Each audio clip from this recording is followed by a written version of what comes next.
ಎಲ್ರಿಗೂ ನಮಸ್ಕಾರ.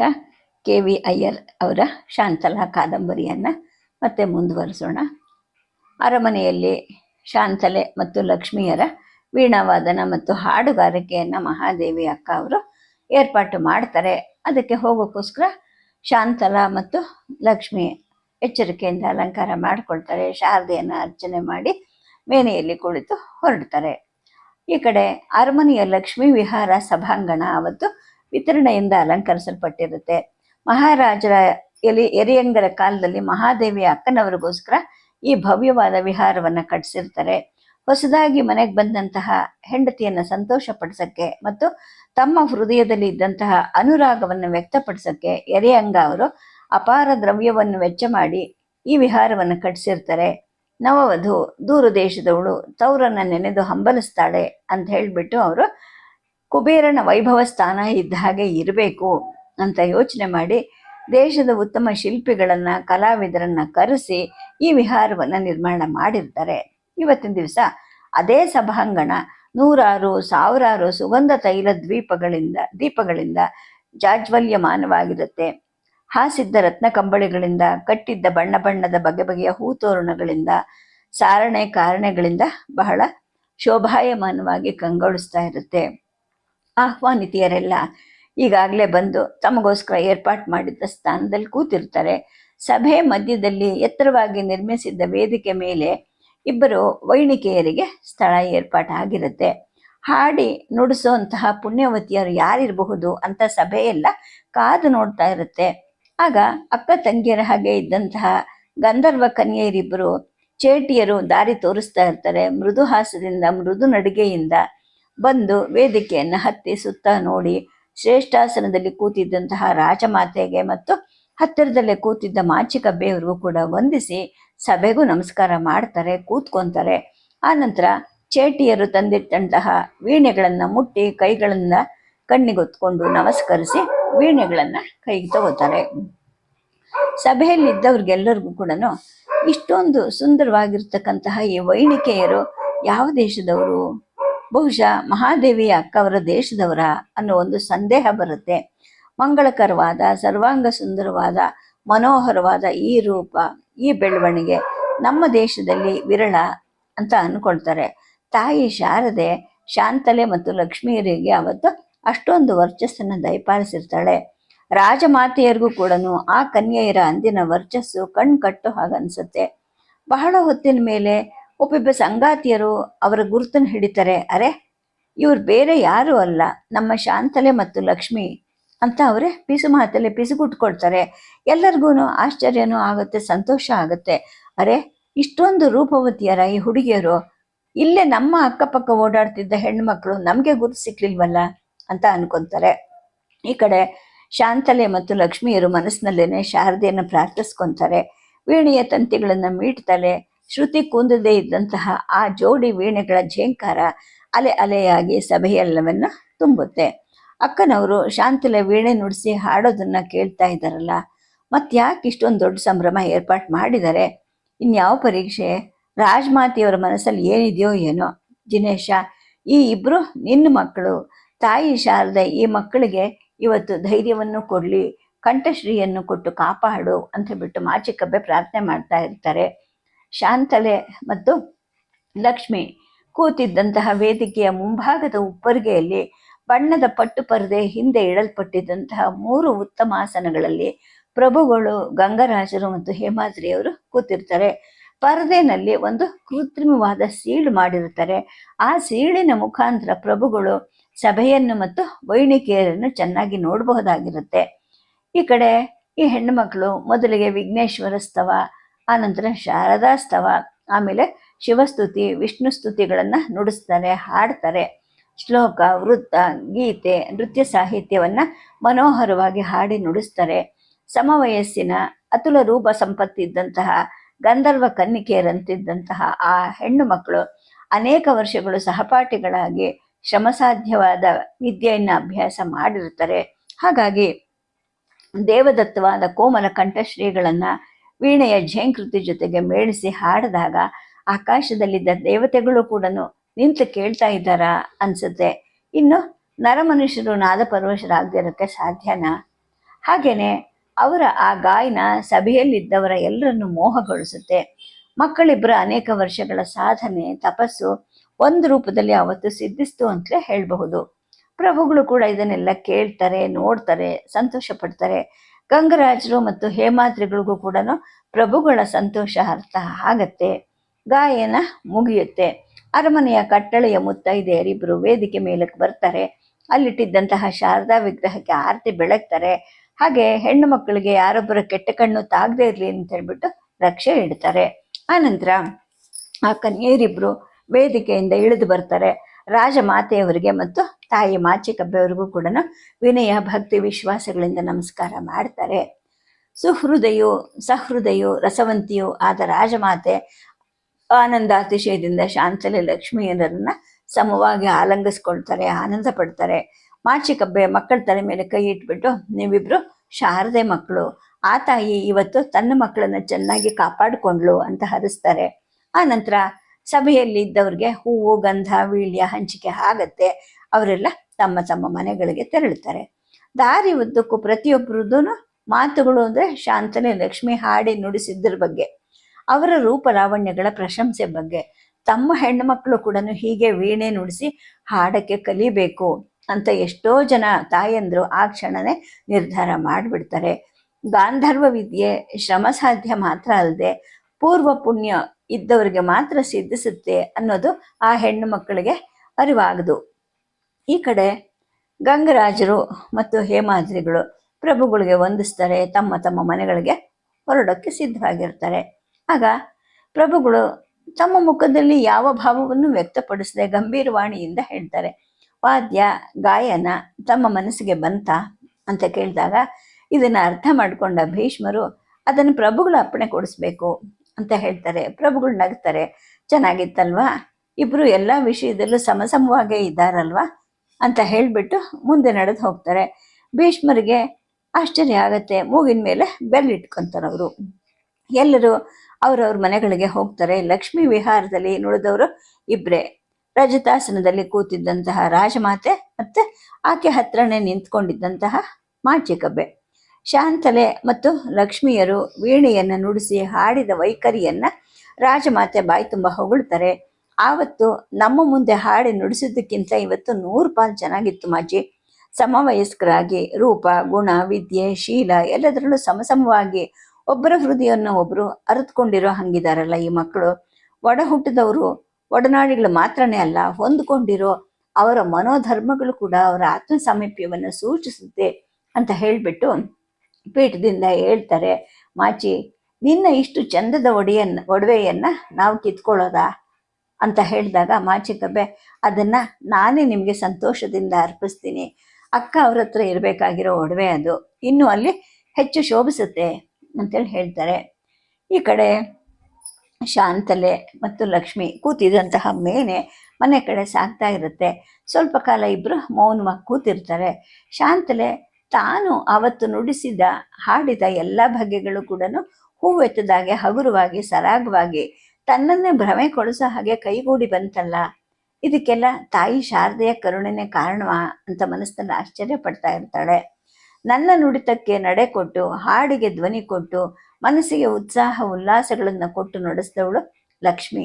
ಶ್ರೀ ಶಾರದೆನೇ ಲಕ್ಷ್ಮಿಯಾಗಿ ಇವತ್ತು ನನ್ನ ಜೊತೆ ಇದ್ಲು, ಕರುಣಿಸಿದ್ಲು, ಕಾಪಾಡಿದ್ಲು ನನ್ನ ತಾಯಿ ಅಂತ ಶಾಂತಲೆ ಅಂದ್ಕೊಳ್ತಾಳೆ. ಒಂದ್ಸಲ ಕತ್ತೆತ್ತಿ ಲಕ್ಷ್ಮಿ ಏನು ಮಾಡ್ತಿದ್ದಾಳೆ ಅಂತ ನೋಡ್ತಾಳೆ. ಲಕ್ಷ್ಮಿ ತಲೆ ಬಗ್ಗಿಸ್ಕೊಂಡು ಯಾವುದೋ ಮಹಾ ಆಲೋಚನೆಯಲ್ಲಿ ಮಗ್ನಳಾಗಿರೋ ಹಾಗೆ ಕೂತಿರ್ತಾಳೆ. ಯಾಕೆ ಲಕ್ಷ್ಮಿ, ಏನು ಯೋಚನೆ ಮಾಡ್ತಾ ಇದೀಯಾ? ಸಂತೋಷ ಪಡಬೇಕಾದ ಸಮಯ ಅಲ್ವಾ ಇದು? ನನ್ನ ಅವ್ವ ನೀನು ಇವತ್ತು ನನ್ನನ್ನು ಕಾಪಾಡಿದೆ, ಎಷ್ಟೊಂದು ಬೆಂಬಲ ಕೊಟ್ಟೆ, ಎಷ್ಟು ಧೈರ್ಯ ಕೊಟ್ಟೆ. ಲಕ್ಷ್ಮಿ, ಇವತ್ತು ಹಾಡಿ ನುಡಿಸ್ದವಳು ನೀನೇನೆ, ನಾನು ನಿನ್ನನ್ನು ಹಿಂಬಾಲಿಸ್ದೆ ಅಷ್ಟೇ. ನೀನು ಮಾತ್ರ ಇವತ್ತು ಮುಂದಡಿ ಇಡದೆ ಹೋಗಿದ್ದಿದ್ರೆ ನನ್ನ ಕೈಗಳು ಬಾಯಿಗಳು ಕಟ್ಟು ಹೋಗ್ತಿದ್ವು ಅಂತ ಹೃದಯ ಬಿಚ್ಚಿ ಮಾತಾಡ್ತಾಳೆ. ಲಕ್ಷ್ಮಿ ಕೂಡ ಶಾಂತಲೆ ವಿಷಯದಲ್ಲಿ ಅದೇ ಭಾವನೆಯಿಂದ ಇರ್ತಾಳೆ. ಆದರೆ ಲಕ್ಷ್ಮಿ ಮಾತಾಡೋದಕ್ಕಾಗೋದಿಲ್ಲ. ತನ್ನ ಮನಸ್ಸು ಕಲ್ಪಿಸಿದ ಒಂದು ಭೀತಿ ದೊಡ್ಡ ಭೂತವಾಗಿ ಅವಳ ಮನಸ್ಸನ್ನ ಕತ್ತಲೆ ಮಾಡಿಬಿಟ್ಟಿರುತ್ತೆ. ಲಕ್ಷ್ಮಿ ಯಾಕೆ ಮಾತಾಡ್ತಿಲ್ಲ ಅಂತ ಶಾಂತಲೆಗೆ ಭಯ ಆಗುತ್ತೆ. ಲಕ್ಷ್ಮಿಯ ಗಲ್ಲವನ್ನು ಹಿಡಿದು ಎತ್ತುತ್ತಾಳೆ. ಲಕ್ಷ್ಮಿ ಅಂತಾಳೆ. ಆಗ ಲಕ್ಷ್ಮಿ ಕಣ್ಣುಗಳಿಂದ 2 ಬಿಸಿ ಹನಿಗಳು ಶಾಂತಲೆ ಕೈ ಮೇಲೆ ಉದುರುತ್ತವೆ. ಶಾಂತಲೆಗೆ ಭಯ ಆಗುತ್ತೆ. ಲಕ್ಷ್ಮಿ, ಮಾತಾಡೆ, ಏನಿದು, ಏನಾಗ್ತಾ ಇದೆ ನಿನಗೆ? ಯಾರೇನಂದ್ರು ಹೇಳು ಲಕ್ಷ್ಮಿ ಅಂತ ಅಕ್ಕರೆಯಿಂದ ಅಧೈರ್ಯದಿಂದ ಶಾಂತಲೆ ಕೇಳ್ತಾಳೆ. ತೊಟ್ಟಿಡ್ತಾ ಇದ್ದಂತಹ ಲಕ್ಷ್ಮಿಯ ಕಣ್ಣುಗಳಿಂದ ಈಗ ಅಶ್ರು ಪ್ರವಾಹನೆ ಹೊರಡುತ್ತೆ. ದುಃಖ ಬೆಗೀತಿದ್ದ ಕಂಠದಲ್ಲಿ ಲಕ್ಷ್ಮಿ ಅಕ್ಕ ಅಂತಾಳೆ. ಶಾಂತಲೆ ಲಕ್ಷ್ಮಿಯನ್ನು ತನ್ನೆದೆಗೆ ಔಚ್ಕೊಳ್ತಾಳೆ. ಹೇಳು ನನ್ನವ್ವ, ಹೇಳು, ಏನಾಯ್ತು, ನಿಂಗೆ ಏನಾಗ್ತಿದೆ, ಏನು ಬಾಧೆ ಅಂತ ಹೇಳ್ಬಿಟ್ಟು ತಾಯಿ ಮಗುವಿನ ದುಃಖವನ್ನ ಅಕ್ಕರೆಯಿಂದ ಕೇಳೋ ಹಾಗೆ ಕೇಳ್ತಾಳೆ.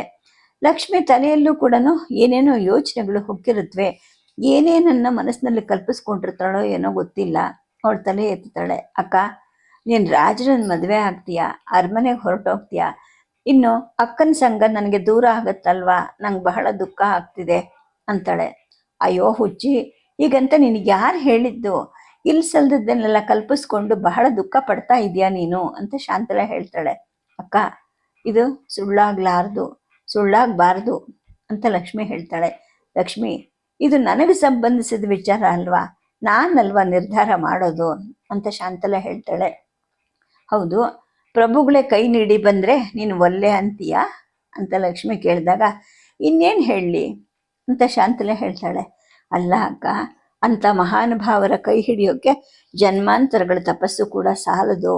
ಗುಣದಲ್ಲಿ, ರೂಪದಲ್ಲಿ, ಐಶ್ವರ್ಯದಲ್ಲಿ, ಧೈರ್ಯ, ವೀರ ಉದಾರತೆಗಳಲ್ಲಿ, ದೈವಶಕ್ತಿ, ಧರ್ಮಶ್ರದ್ಧೆಗಳಲ್ಲಿ ಅವರಿಗೆ ಸಮಾನರು ಯಾರಿದ್ದಾರಕ್ಕ? ನೀನು ಆ ಮಹಾನುಭಾವರ ಕೈ ಹಿಡಿದು ಮಹೋನ್ನತಳಾಗಬೇಕು. ಈ ಮಹಾಭಾಗ್ಯ ನನ್ನ ಅಕ್ಕನದಾಗಲಿ ಅಂತ ಲಕ್ಷ್ಮಿ ಹೇಳ್ತಾಳೆ. ನಿನ್ನ ಈ ಕಣ್ಣೀರು ಯಾಕೆ ಲಕ್ಷ್ಮಿ ಅಂತ ಶಾಂತಲೆ ಕೇಳಿದಾಗ, ಸ್ವಾರ್ಥ ಅಕ್ಕ, ಶುದ್ಧ ಸ್ವಾರ್ಥ.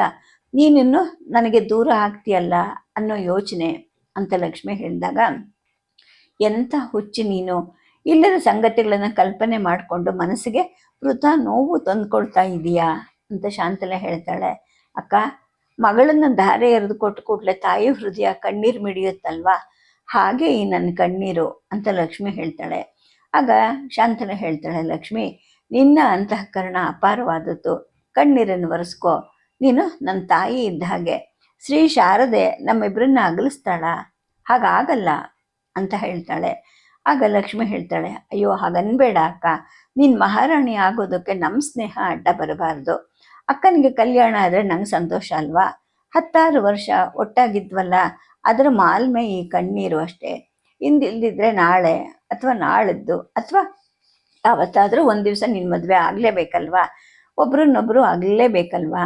ಅಕ್ಕ, ನೀನು ಎಲ್ಲೇ ಇರು, ಶಾರದೆಗೆ ನಿನ್ನ ನಿತ್ಯದ ಪೂಜೆಯನ್ನು ನಾನು ಸಲ್ಲಿಸ್ತೀನಿ. ಅದೇ ದೇಗುಲದಲ್ಲಿ ನಾನೊಬ್ಬಳೇ ಕೂತ್ಕೊಂಡು ತಪಸ್ ಮಾಡ್ತೀನಿ ಅಂತ ಲಕ್ಷ್ಮಿ ಹೇಳ್ತಾಳೆ. ಲಕ್ಷ್ಮಿ, ಏನು ಮಾತಾಡ್ತಿದ್ಯಾ, ನೀನು ಮದುವೆ ಆಗಲೇಬೇಕಲ್ವಾ ಅಂತ ಶಾಂತಲ ಹೇಳಿದಾಗ, ಅಕ್ಕ, ಇದೇನು ಪ್ರಶ್ನೆ ನಿಂದು? ನಾನು ಮದುವೆ ಆಗೋದಿಲ್ಲ.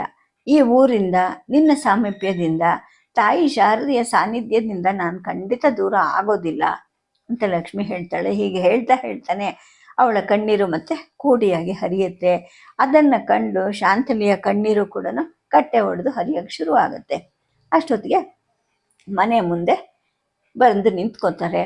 ದುಃಖಿತೆಯರಿಬ್ಬರು ಮೇನೆಯಿಂದ ಇಳಿತಾರೆ, ಮನೆ ಒಳಗೆ ಹೋಗ್ತಾರೆ. ಪೆದ್ದ ದೇಚ ಮೇನೆ ಒಳಗಡೆ ಇದ್ದಂತಹ ವೀಣೆಗಳನ್ನು, ಫಲಪುಷ್ಪಗಳನ್ನು ತಗೊಂಡು ಹೋಗ್ತಾನೆ, ಶಾರದೆಯ ಗುಡಿಯಲ್ಲಿ ಇಡ್ತಾನೆ. ಲಕ್ಷ್ಮಿ ಮನಸ್ಸನ್ನು ಕೊರಿತಿದ್ದಂತಹ ಕಲ್ಪನೆಗಿಂತ ಶತಾಧಿಕವಾದ ಕಠಿಣವಾದ ಯೋಚನೆ ಈಗ ಶಾಂತಲೆ ತಲೆಯನ್ನು ಕೊರೆಯೋಕ್ಕೆ ಪ್ರಾರಂಭ ಮಾಡುತ್ತೆ. ಒಂದು ವೇಳೆ ಲಕ್ಷ್ಮಿ ಊಹೆ ಮಾಡಿದಾಗೆ ಪ್ರಭುಗಳು ತನ್ನ ಕೈ ಹಿಡಿಯೋಕ್ಕೆ ಬಂದರೆ ಆಗ ತನ್ನ ಕರ್ತವ್ಯ ಏನು, ಲಕ್ಷ್ಮಿ ಕರ್ತವ್ಯ ಏನು, ಲಕ್ಷ್ಮಿ ವಿಷಯದಲ್ಲಿ ಆಗ ತಾನು ಹೇಗೆ ನಡ್ಕೋಬೇಕು? ಲಕ್ಷ್ಮಿ ಅವಿವಾಹಿತೆಯಾಗಿ ನಿಂತ್ಕೊಂಡ್ರೆ ಆ ದೋಷ ಯಾರ್ದಾಗತ್ತೆ? ಅದು ತನ್ನ ತಪ್ಪಾಗತ್ತಾ ಅಥವಾ ಲಕ್ಷ್ಮಿದಾಗತ್ತಾ? ಈ ಥರ ಕಠಿಣ ಪ್ರಸಂಗದಲ್ಲಿ ಶಾಂತಲಿಯ ಮನಸ್ಸು ತಳಮಳಕೊಳ್ಳೋಕ್ಕೆ ಪ್ರಾರಂಭ ಆಗತ್ತೆ. ಸ್ವಲ್ಪ ಹೊತ್ತಿಗೆ ಮುಂಚೆ ತಾನೇ ಗಾಯನ ಮಾಧುರ್ಯದ ಆನಂದದ ಅತಿರೇಕದಲ್ಲಿ ನಲಿತಿದ್ದಂತಹ ಈ 2 ಆತ್ಮಗಳು ಈಗ ಮಹಾ ಯೋಚನೆಗೆ, ಮಹಾಭಯಕ್ಕೆ ಈಡಾಗತ್ವೆ. ಈಗ ಅವ್ರಿಗೆ ಎದುರುಗಡೆ ಇದ್ದಿದ್ದು ಒಂದು ಕಠಿಣವಾದ ಪ್ರಶ್ನೆ, ಮನುಷ್ಯ ಪ್ರಯತ್ನಕ್ಕೆ ಮೀರಿದಂತಹ ಪ್ರಶ್ನೆ. ಈ ಸಂಕಟ ಸ್ಥಿತಿಯಲ್ಲಿ ಲಕ್ಷ್ಮಿಯನ್ನು ಅವಳ ಮನೆಗೆ ಕಳುಹಿಸಿಕೊಡೋಕ್ಕೆ ಶಾಂತಲಿಗೆ ಮನಸ್ಸು ಒಪ್ಪೋದಿಲ್ಲ. ದೇಚನನ್ನು ಕರೀತಾಳೆ. ಪಂಡಿತರ ಮನೆಗೆ ಹೋಗಿ ಹೇಳಿಬಿಡು, ಲಕ್ಷ್ಮಿ ಇವತ್ತಿಲ್ಲಿರ್ತಾಳೆ ಅಂತ ಹೇಳ್ಬಿಟ್ಟು ಬಾ ಅಂತ ಹೇಳಿ ಕಳಿಸ್ತಾಳೆ. ಹಸಿವಿಲ್ಲ ಅಂತ ತಾಯಿಗೆ ಹೇಳಿಬಿಟ್ಟು ಅವರಿಬ್ರು ಹಾಲನ್ನು ಮಾತ್ರ ತರಿಸ್ಕೊಳ್ತಾರೆ. ಶಾಂತಲೆ ಲಕ್ಷ್ಮಿಯನ್ನ ಕೈ ಹಿಡ್ಕೊಂಡು ತನ್ನ ಶಯ್ಯಾಗೃಹಕ್ಕೆ ಕರ್ಕೊಂಡು ಹೋಗ್ತಾಳೆ. ಲಕ್ಷ್ಮಿ, ಅಯ್ಯ ಅವ್ರಿಗೆ ಹೇಳಿ ಕಳ್ಸಿದ್ದೀನಿ, ನೀನು ಇವತ್ತಿನ ದಿವಸ ರಾತ್ರಿ ನನ್ನ ಜೊತೆನೇ ಇರಬೇಕು, ಒಂದು ಸ್ವಲ್ಪ ಹಾಲು ಕುಡಿ ಅಂತ ಅಂದಾಗ, ನೀನು ಕುಡಿಯಕ್ಕ, ನಂಗೆ ಸ್ವಲ್ಪನೂ ಹಸಿವಿಲ್ಲ ಅಂತ ಲಕ್ಷ್ಮಿ ಹೇಳ್ತಾಳೆ. ನೀನು ಒಲ್ಲೆ ಅಂದರೆ ನನಗೂ ಬೇಡ, ನನಗೆ ಮಾತ್ರ ಎಲ್ಲಿರುತ್ತೆ ಹಸುವು ಅಂತ ಶಾಂತಲೆ ಹೇಳ್ತಾಳೆ. ಲಕ್ಷ್ಮಿ ವಿಧಿ ಇಲ್ಲದೆ ನೆಪ ಮಾತ್ರಕ್ಕೆ ಸ್ವಲ್ಪ ಹಾಲನ್ನು ಕುಡಿಯುವ ಪಾತ್ರೆಗೆ ಬಗ್ಗಿಸ್ಕೊಳ್ತಾಳೆ, ಗುಟುಕರಿಸಿ ಇಡ್ತಾಳೆ. ಈಗ ಅವಳಿಗೆ ಅಮೃತನೂ ಬೇಡವಾ ಅನ್ನಿಸ್ತಾ ಇರುತ್ತೆ. ಶಾಂತಲೆನೂ ಹಾಲನ್ನು ಮುಟ್ಟೋದಿಲ್ಲ. ಲಕ್ಷ್ಮಿ ಆಭರಣಗಳನ್ನು ಬಿಚ್ಚಿಡ್ತಾಳೆ. ಅಕ್ಕನ ಹಾಸಿಗೆ ಮೇಲೆ ಮುಖಾಡಿಯಾಗಿ ಬಿದ್ದುಕೊಳ್ತಾಳೆ. ಅವಳಿದ್ದ ರೀತಿಯಲ್ಲೇ ಲಕ್ಷ್ಮಿ ಇನ್ನೂ ದುಃಖ ಪಡ್ತಿದ್ದಾಳೆ ಅಂತ ಶಾಂತಲೆಗೂ ಕೂಡ ಅರಿವಾಗತ್ತೆ. ಶಾಂತಲೆ ಎದ್ದು ತನ್ನ ಒಡವೆಗಳನ್ನು ಬಿಚ್ಚಿಡ್ತಾಳೆ, ಸೊಡರನ್ನು ಸಣ್ಣ ಮಾಡ್ತಾಳೆ. ತಾನು ಕೂಡ ಮಂಚದ ಮೇಲೆ ಮಲ್ಕೊಂಡು ಕಣ್ಣೀರಿಂದ ಒದ್ದೆಯಾಗಿದ್ದ ಗೆಳತಿಯ ಮುಖವನ್ನು ತನ್ನ ಎದೆ ಮೇಲಕ್ಕೆ ತಗೊಂತಾಳೆ. ಲಕ್ಷ್ಮಿ, ಪುನಃ ಮೊದಲಿಟ್ಯಾ ಅಂತಾಳೆ. ಆಗ ಲಕ್ಷ್ಮಿ ಹೇಳ್ತಾಳೆ, ಇಲ್ಲ ಅಕ್ಕ, ಅಳಬಾರ್ದು, ಅಳಕೂಡ್ದು ಅಂತ ಅನ್ಕೋತಾ ಇದ್ದೀನಿ, ಆದರೆ ಅಳು ಮತ್ತೆ ತನ್ನಷ್ಟಕ್ಕೆ ತಾನೇ ಬರ್ತಾ ಇದೆ. ನನ್ನ ಹೃದಯಕ್ಕೆ ನಾನೇ ಸಮಾಧಾನ ಮಾಡ್ಕೊಳ್ತಾ ಇದ್ದೀನಿ. ಅಕ್ಕ ಎಲ್ಲಿಗೆ ಹೋಗ್ತಾಳೆ? ಇದೇ ಊರಲ್ಲಿ ಅರಮನೆಯಲ್ಲಿ ತಾನೇ ಇರ್ತಾಳೆ. ಬೇಕಾದಾಗ ನಾನೇ ಅಲ್ಲಿಗೆ ಹೋಗಿ ಕಂಡು ಬರಬಹುದಲ್ವಾ? ಬೇಕಾದಾಗ ಅಕ್ಕನೂ ನನ್ನನ್ನು ಕರ್ಸ್ಕೊಳ್ಬಹುದಲ್ವಾ ಅಂತೆಲ್ಲ ಅನ್ಕೊತಾ ಇದ್ದೀನಿ. ಅಯ್ಯೋ, ಇದೇನು ಹುಚ್ಚ ನನಗೆ. ಮಹಾ ಸೌಭಾಗ್ಯತೆ ಆಗಿರೋ, ರಾಣಿ ಆಗ್ಬೇಕಾಗಿರೋ ನಿನ್ನನ್ನು ನಾನು ತಡೀತಾ ಇದ್ದೀನ? ತಡಿಬಹುದಾ? ಹುಚ್ಚು ಹೃದಯ ನೋಡು, ಸುಮ್ಮನೆ ಅಳ್ತಾ ಇದೆ ಅಂತ ನಗ್ತಾಳೆ. ಆದರೆ ಈಗ ಹೆಚ್ಚು ದುಃಖಿಸ್ತಾ ಇದ್ದಿದ್ದು ಶಾಂತಲೆಯ ಹೃದಯ. ಈ ಇಬ್ಬರ ಸಹೃದಯ ಅನುಕಂಪ ಇಷ್ಟು ನೋವಾಗಿ ಪರಿಣಮಿಸ್ತಾ ಇರುತ್ತೆ. ಮಧುರ ಭಾವಮಯಿಯಾದ ಶಾಂತಲೆ ಲಕ್ಷ್ಮಿ ಅವಸ್ಥೆಯನ್ನು ನೋಡಿ ಭಯಪಡ್ತಾಳೆ. ಕಾಣಬಾರದನ್ನ ಕಾಣ್ತಾಳೆ, ನೆನಿಬಾರದನ್ನ ನೆನಿತಾಳೆ. ಬಹಳ ಹೊತ್ತಿನವರೆಗೂ ಶಾಂತಲೆ ಹಾಗೆ ಯೋಚನೆಯಲ್ಲಿ ಮುಳುಗೋಗಿರ್ತಾಳೆ. ಲಕ್ಷ್ಮಿ ಅಕ್ಕನ ಎದೆ ಮೇಲೆ ಮುಖ ಇಟ್ಟು ಅವಳ ಎದೆಯನ್ನು ತೋಯಿಸ್ತಾಳೆ ಇರ್ತಾಳೆ. ಇಬ್ಬರ ಅಂತಃಕರಣವು ಕರಗಿ ಸೋನೆ ಮಳೆಯಾಗಿ ಸುರಿತಾ ಇರುತ್ತೆ. ಎದೆ ತಣ್ಣಗಾಗತ್ತೆ. ಶಾಂತಲೆ ಲಕ್ಷ್ಮಿಯ ಮುಖವನ್ನು ತನ್ನ 2 ಕೈಗಳಿಂದ ಎತ್ತುತ್ತಾಳೆ. ಎಷ್ಟು ಹೊತ್ತು ಅಳೋದೆ ಲಕ್ಷ್ಮಿ, ಸಮಾಧಾನ ಮಾಡ್ಕೊಳೆ. ನಿನ್ನನ್ನು ಉಳಿದು ಸ್ವರ್ಗಕ್ಕೆ ಹೋಗು ಅಂದರೂ ಕೂಡ ನಾನು ಹೋಗೋದಿಲ್ಲ ಅಂತ ಶಾಂತಲೆ ಹೇಳ್ತಾಳೆ. ಈ ಮಾತನ್ನ ಲಕ್ಷ್ಮಿಗೆ ಭರವಸೆ ಕೊಡೋ ಮಾತು ಆಗಿದ್ರೂ ಕೂಡ ಲಕ್ಷ್ಮಿ ಅದನ್ನು ಕೇಳಿ ಸಿಡಿಲು ಬಡ್ದಂಗೆ ಆಗ್ತಾಳೆ. ನನ್ನ ಪ್ರೀತಿ ವಿಶ್ವಾಸದ ಈ ಅಶ್ರುಗಳು ಅಕ್ಕನ ಬಾಯಿಂದ ಇಂಥ ಘೋರ ಪ್ರತಿಜ್ಞೆಯನ್ನು ಮಾಡಿಸಿದ್ವಾ ಅಂತ ಲಕ್ಷ್ಮಿ ಭಯದಿಂದ ನಡಗ್ತಾಳೆ, ನೊಂದ್ಕೊಂತಾಳೆ. ಅಯ್ಯೋ ಅಕ್ಕ, ಎಂತ ಮಾತಾಡಿದೆ ನೀನು ಅಂತ ತನ್ನ ಬಲಗೈಯಿಂದ ಶಾಂತಲೆಯ ಬಾಯಿಯನ್ನು ಭದ್ರವಾಗಿ ಮುಚ್ತಾಳೆ. ನನ್ನ ಮೇಲೆ ಆಣೆ ಅಕ್ಕ, ಆ ಮಾತನ್ನ ಹಿಂದಕ್ಕೆ ತಗೋ. ನಾನು ನಿನಗಿಂತ ಚಿಕ್ಕವಳು, ಹುಡುಗಿನೂ ಅಲ್ಲ, ಪ್ರೌಢೇನೂ ಅಲ್ಲ. ನಿನಗಿರೋ ತಾಳ್ಮೆ ವಿವಾಚನೆ ನನಗಿಲ್ಲ. ಯಾಕೆ ಅತ್ತೆ ಅಂತ ನನಗೆ ಗೊತ್ತಿಲ್ಲ. ಅಳದೆ ಇರೋಕ್ಕೂ ಕೂಡ ನನ್ನ ಕೈಲಿ ಸಾಧ್ಯ ಆಗಲೇ ಇಲ್ಲ. ಶಾಂತಂ ಪಾಪಂ, ಶಾಂತಂ ಪಾಪಂ. ನಮ್ಮ ಅಕ್ಕನಿಗೆ ಅಭ್ಯುದಯ ಆಗಲಿ, ಸುಖ ಸಂತೋಷ ಸಾಮ್ರಾಜ್ಯ ಸಿಗಲಿ. ನನಗೆ ಅದಕ್ಕಿಂತ ಹಿತವಾದದ್ದು ಬೇರೆ ಯಾವುದೂ ಇಲ್ಲ. ಬೇರೆ ಯಾವ ಸಂತೋಷನೂ ನನಗೆ ಬೇಡ. ಇದು ದುಃಖ ಅಲ್ಲ ಕಣೆ ಅಕ್ಕ, ಇದೊಂದು ವಿಚಿತ್ರವಾದ ಸಂತೋಷ. ನಾನು ದುಃಖ ಪಡ್ತಾ ಇದ್ದೀನಿ ಅಂತ ಹೇಳ್ಬಿಟ್ಟು ನೀನು ಎಷ್ಟು ಭೀಕರವಾದ ಮಾತಾಡ್ಬಿಟ್ಟಿಯಲ್ಲ, ನನ್ನನ್ನು ಕ್ಷಮಿಸು. ನಿನ್ನ ಮಾತು ಬಿಡ್ತು ಅಂತ ಹೇಳು. ಶಾರದೆ, ನಮ್ಮಿಬ್ರನ್ನು ಕಾಪಾಡುತ್ತಾಯಿ ಅಂತ ಹೇಳ್ತಾನೆ ಲಕ್ಷ್ಮಿ ಮತ್ತೆ ಬಿಕ್ಕಿ ಬಿಕ್ಕಿ ಅಳಕ್ಕೆ ಶುರು ಮಾಡ್ತಾಳೆ. ಅಳೋ ಕೂಸನ್ನ ತಾಯಿ ಸಂತೈಸುವ ಹಾಗೆ ಶಾಂತಲೆ ಲಕ್ಷ್ಮಿ ತಲೆಯನ್ನು ತಡ್ತಾಳೆ. ಇನ್ನು ಅಳಬೇಡ ಕಣೆ ಲಕ್ಷ್ಮಿ, ಸಾಕು ಮಾಡೆ. ಅವೇ ಕೇಳಿದ್ರೆ ಇದೇನಾಯ್ತು ಅಂತ ಭಯ ಪಟ್ಕೊಂಡು ಓಡ್ ಬಂದ್ಬಿಡ್ತಾರೆ. ಸದ್ಯ ನುಂಗುಕೋ ಅಂತ ಹೇಳ್ಬಿಟ್ಟು ಮತ್ತೆ ಸಂತೈಸ್ತಾಳೆ. ಈ ಕಡೆ ಅರಮನೆಯಿಂದ ಮನೆಗೆ ಬಂದನ ಮಾಚಿಕಬ್ಬೆ ನೆಟ್ಟಿಗೆ ಪತಿ ಇದ್ದ ಕಡೆಗೆ ಹೋಗ್ತಾರೆ. ಮಾರಸಿಂಗಮಯ್ಯ ಆಗ್ತಾನೆ ಊಟವನ್ನು ಮುಗಿಸಿ ಉಪ್ಪರಿಗೆ ಚಂದ್ರಶಾಲೆಯಲ್ಲಿ ಚಂದ್ರಿಕೆಯ ಆಮೋದವನ್ನು ಸವಿತ ಕೂಳ್ತಿರ್ತಾರೆ. ಆಳೊಬ್ಬ ಒಂದು ಸುಖಾಸನವನ್ನು ಮಾಚಿಕಬ್ಬೆಯವರಿಗಾಗಿ ತಂದಿಡ್ತಾನೆ. ಮಾಚಿಕಬ್ಬೆ ಅದರಲ್ಲಿ ಕೂತ್ಕೊತಾರೆ. ಊಟ ಆಯ್ತಾ ಅನ್ನೋ ಒಂದು ಪ್ರಶ್ನೆಯಿಂದ ಗಂಡನ ಜೊತೆಗೆ ಮಾತಿಗೆ ಪ್ರಾರಂಭ ಮಾಡ್ತಾರೆ. ಏನು ಮಾಡಲಿ, ನಿಮ್ಮೆಲ್ಲರಿಗೂ ಕಾದು ಸಾಕಾಯಿತು. ಈಗ ತಾನೇ ಊಟ ಮುಗಿಸಿ ಇಲ್ಲಿ ಬಂದು ಕೂತ್ಕೊಂಡೆ, ನೀನು ಬಂದೆ. ಮಕ್ಕಳು ಚೆನ್ನಾಗಿ ಹಾಡಿದ್ರಾ ಅಂತ ಕೇಳಿದಾಗ, ಅದನ್ನು ಹೇಳೋಕ್ಕೆ ಬಂದೆ ನಾನು ಅಂತ ಮಾಚಿಕಬ್ಬೆ ಹೇಳ್ತಾರೆ. ಚೆನ್ನಾಗಿ ನುಡ್ಸಿದ್ರಾ, ಹಾಡಿದ್ರಾ? ಸಭೆಯಲ್ಲಿ ಧೈರ್ಯ ಕೆಡಲಿಲ್ಲ ತಾನೆ? ರಾಜಮಾತೆಗೂ ಇತರರಿಗೂ ಮೆಚ್ಚುಗೆ ಆಯಿತಾ? ಇಷ್ಟು ಹೊತ್ತು ಯಾಕಾಯಿತು ಅಂತ ಮಾರಸಿಂಗಮಯ್ಯ ಕೇಳಿದಾಗ, ಸಭೆ ಮುಗಿದು ಬಹಳ ಹೊತ್ತಾಯಿತು, ನಾನು ನಿಧಾನವಾಗಿ ಬಂದೆ, ಅಕ್ಕನವರು ನನ್ನನ್ನು ನಿಲ್ಲಿಸ್ಕೊಂಡಿದ್ರು ಅಂತ ಮಾಚಿಕಬ್ಬೆ ಹೇಳಿದಾಗ, ಹ್ಞೂ ಅಂತ ಮಾರಸಿಂಗಮಯ್ಯ ತಲೆ ಆಡಿಸ್ತಾರೆ. ಈ ಹೊತ್ತು ಮಕ್ಕಳ ಹೃದಯದಲ್ಲಿ ತಾಯಿ ಶಾರದೆನೇ ನೆಲೆಸಿದ್ಲ ಅನ್ಸುತ್ತೆ. ಮಕ್ಕಳು ಅಷ್ಟು ಚೆನ್ನಾಗಿ ನುಡಿಸಿದ್ದನ್ನು ಹಾಡಿದ್ದನ್ನು ನಾನು ಕೇಳೇ ಇರಲಿಲ್ಲ ಅಂತ ಮಾಚಿಕಬ್ಬೆ ಹೇಳಿದಾಗ ಮತ್ತೆ ಹ್ಞೂ ಅಂತ ಮಾಸಿಂಗಮಯ್ಯ ಹೇಳ್ತಾರೆ. ನಾವೆಲ್ಲ ಬೆರಗಾಗಿ ಹೋದ್ವಿ. ಅಕ್ಕನವ್ರಿಗಂತೂ ಹೇಳ್ತಿದ್ದಷ್ಟು ಆನಂದ ಆಯಿತು. ನಮ್ಮ ಮಗುವಿನ ಪುಣ್ಯ, ಅಕ್ಕನವರು ಚಿಂತಂತ ಮಾತಾಡಿದ್ರು ಅಂದಾಗ ಹ್ಞೂ ಅಂತ ಮತ್ತೆ ಈತ ಹೂಗುಟ್ಟಿದಾಗ ಮಾಚಿ ನಿನ್ನ ಇಷ್ಟು ಚಂದದ ಒಡೆಯನ್ನು ನಾವು ಕಿತ್ಕೊಳ್ಳೋದ ಅಂದರು. ಹ್ಞೂ, ನಾನು ಮನಸಾರೆ ಈ ಒಡೆಯುವೆಯನ್ನು ನಿಮ್ಗೆ ಒಪ್ಪಿಸ್ತಿದ್ದೀನಿ ಅಕ್ಕ, ನಿಮ್ಮ ಹತ್ರನೇ ಅದು ಹೆಚ್ಚು ಶೋಭಿಸುತ್ತೆ ಅಂತ ನಾನು ಅಂದೆ ಅಂತ ಮಾಚಿಕಬ್ಬೆ ಹೇಳ್ತಾರೆ. ಮತ್ತೆ ಈತ ಹ್ಞೂ ಅಂದಾಗ ಹೇಮಾದ್ರಿಗಳೇ ನನ್ನ ಕಿವಿಲಿ ಹೇಳಿದ್ರು, ಪ್ರಭುಗಳು ಉಪ್ಪರಿಗೆಯಲ್ಲಿ ತೆರೆ ಹಿಂದೆ ಕೂತ್ಕೊಂಡು ಕೇಳಿದ್ರಂತೆ ಅಂತ ಮಾಚಿಕಬ್ಬೆ ಹೇಳ್ತಾರೆ. ಸದ್ಯಕ್ಕೆ ಕಥೆಯನ್ನು ನಿಲ್ಲಿಸಿರ್ತೀನಿ. ನಮಸ್ಕಾರ.